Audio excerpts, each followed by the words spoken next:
Good afternoon.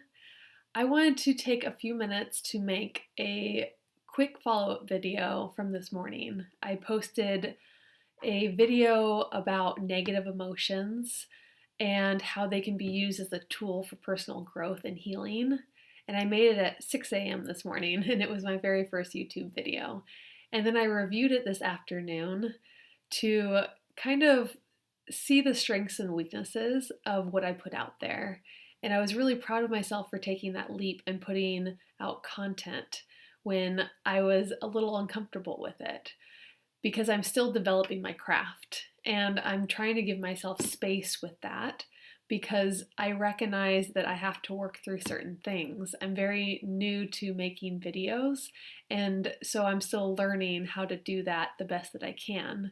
And the more that I can review it and be honest with myself and kind of tweak things and be better the next time, the better the videos are going to be.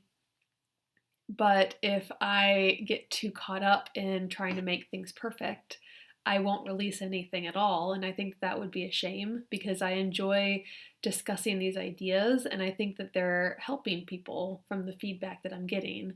So I don't want to, like I said, shame can be destructive. So if I felt shame in making mistakes in those videos, then I would retract the videos and I would take them down.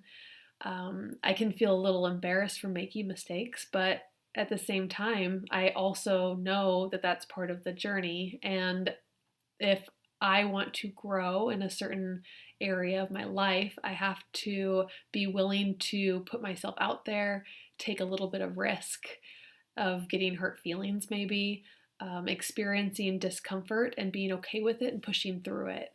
Because if you never push past that discomfort, then you won't be able to develop the skills that you wanted to develop in life. So I think that that's really important to put out there, is that when you are developing anything new, when you're trying anything new, especially creative, it takes a certain amount of vulnerability to do that.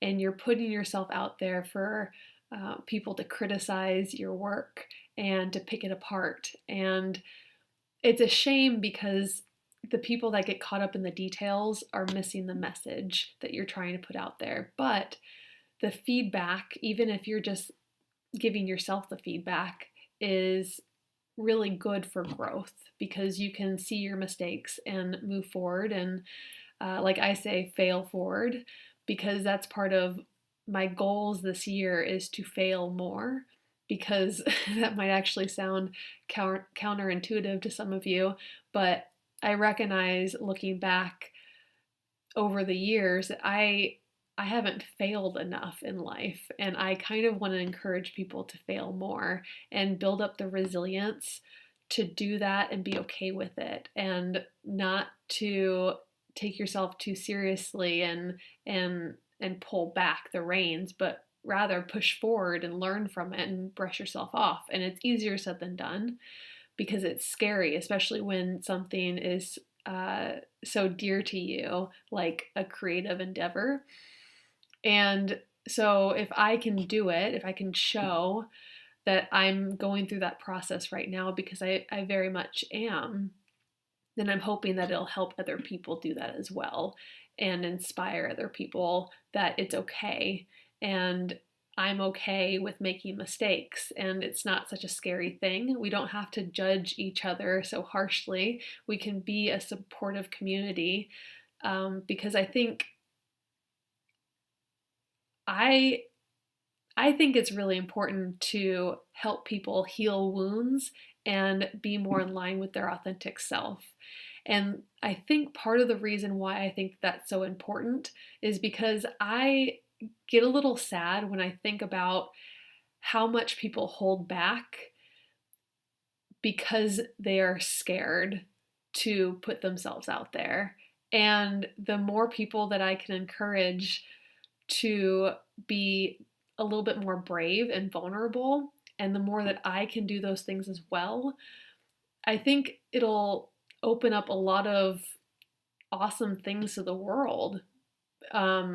Beautiful things, creative things, That's where innovation lives. Innovation lives in this kind of unknown gray territory where people might not understand your ideas, and they might get rejected because they maybe you're still developing them, and maybe you can't express them the right way quite yet, but you have to go through certain growth to get there. Or maybe they're just kind of out there and people don't quite understand it yet. But if you feel passionate about something and you feel like the world needs it in one way, shape, or form, then please do us all a favor and try to have that courage to put yourself out there a little bit more, because there are certain creative things for people where they don't feel like it's necessary. They don't feel like they have to share it. If you have journals or photography or whatever that are very personal to you, not everything needs to be shared, but maybe to your close circle, maybe you want to share a little bit more to a certain community. But if I can help people not be as fearful with the process and make that a little bit more normal, that would make me happy. Because I think that when people are living their most like authentic self in that space, that's where all of like the magic happens and all the fun happens, and where we can kind of relax and not get so distracted and caught up in the noise of life, but really living it and being happier, healthier people. So that's the point of me doing all of this, is to help myself heal and to help myself be more in line with my authentic self. And I am encouraged by your feedback that it's helping you too. And I have a lot of great ideas as far as that transformation goes, because I'm going through the process and I'm learning all about it, and it's really helping me. So it gets me excited for a few different reasons, for me and for you. So please, I encourage your feedback. Your support is amazing. I love you guys. And I'm going to wrap it up and try to keep this one a little bit more concise, because that's something I'm working on, is being more concise and speaking better into the camera. And I have so much to learn myself, and I am excited to share everything with you all. So have a great rest of your Monday, and we'll talk again soon. Okay, bye guys.